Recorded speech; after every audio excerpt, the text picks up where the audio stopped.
തൃശൂർ മുണ്ടത്തിക്കോട് വെടിക്കെട്ട് ദുരന്തത്തിൽ സംസ്ഥാന സർക്കാർ ജുഡീഷ്യൽ അന്വേഷണം പ്രഖ്യാപിച്ചു. ജസ്റ്റിസ് CN രാമചന്ദ്രൻ നായർ ഏകാംഗ കമ്മീഷനാണ് അന്വേഷണത്തിന്റെ ചുമതല. അപകടത്തെ സവിശേഷ ദുരന്തമായി സർക്കാർ പ്രഖ്യാപിച്ചു. മരിച്ചവരുടെ കുടുംബത്തിന് 14 ലക്ഷം വീതവും പരിക്കേറ്റവർക്ക് 2 ലക്ഷം രൂപയും അടിയന്തര സഹായമായി നൽകാനും പ്രത്യേക മന്ത്രിസഭായോഗം തീരുമാനിച്ചു.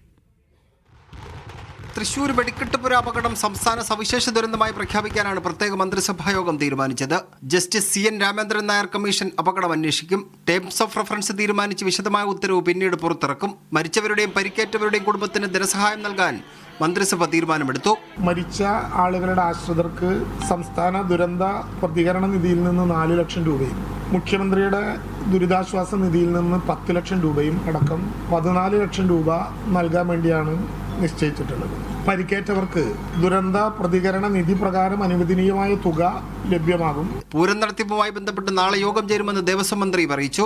ഏതെങ്കിലും ഒരു കൂട്ടർ പ്രഖ്യാപിച്ച് ഏകപക്ഷീയമായി മറ്റൊരു കൂട്ടർ പ്രഖ്യാപിച്ചില്ല എന്നുള്ളതൊന്നും ആക്ഷേപം ഇപ്പോൾ ഇവിടെ എടുക്കുന്നില്ല. നാളെ കൂടുന്ന മീറ്റിംഗ് എത്തുമ്പോഴേക്ക് എല്ലാവരുമായി കൂടിയാലോചിച്ച് ഒരു സമവായം കണ്ടെത്തി ആ കാര്യത്തെ സംബന്ധിച്ചോളം നമുക്ക് അർഹിക്കുന്ന രൂപത്തിലുള്ള പരിഹാരം ഉണ്ടാവും.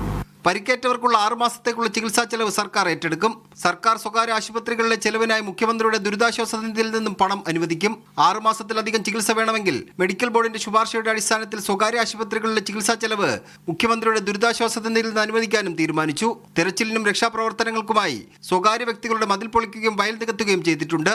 ഇത് പൂർവ്വസ്ഥിതിയിലാക്കുന്നതിന്റെ ചെലവ് സർക്കാർ വഹിക്കും. അടിയന്തര ആവശ്യങ്ങൾക്കായി ഇന്നലെ ദുരന്ത പ്രതികരണ നിധിയിൽ നിന്ന് 50 ലക്ഷം രൂപ അനുവദിച്ചിരുന്നു.